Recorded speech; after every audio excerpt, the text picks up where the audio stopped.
హే! నువ్వే. మిక్సింగ్ చేస్తున్నప్పుడు సోలో చేస్తున్నావు కదా! అది బ్యాడ్ హ్యాబిట్ భయ్యా. సౌండ్ పాడైపోద్ది. అయితే మరి రైట్ వేలో ఎవరు చేయాలో నాకెవరు చెప్తారు అని నువ్వు అనుకుంటున్నావా? తెలుగులో మిషన్ టిప్‌లో ఆవిడ చెప్తారు మామ ట్రిగ్గర్ సి చెప్తారు తీసుకో. ఈ సింత్ ఉంది చూడు.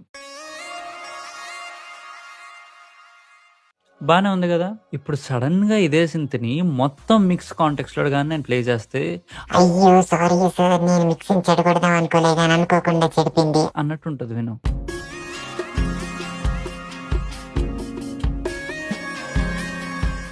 అందుకే ఇన్‌స్ట్రుమెంట్‌లని ఎప్పుడు సోలో మోడ్‌లో అస్సలంటే అసలు నమ్మకూడదు. ఎప్పుడైనా మిక్స్ చేస్తున్నప్పుడు సాంగ్‌లో ఉన్న అన్ని ఇన్‌స్ట్రుమెంట్స్ ప్లే అవుతూ మిక్స్ చేస్తేనే కాంటెక్స్ట్‌లో మిక్స్ చేయగలుగుతాం. And end of the day all that matters is మొత్తం సాంగ్‌లో ఆ సౌండ్ మనకెలా వినిపిస్తుంది అని. సో ఒకవేళ గాని మీకు అన్నిటికి సోలో చేసి అలవాటుగానే ఉంటే మానేసుకోండి. అండ్ గుర్తుంచుకోండి పొగ తాగడం, మద్యం సేవించడం లాంటి బ్యాడ్ హ్యాబిట్స్ మానుకోవడం కష్టమే. ఇది అలాంటి ఒక బ్యాడ్ హ్యాబిటే. కానీ మానుకుంటే మిక్స్‌కి చాలా మంచిదవుద్ది.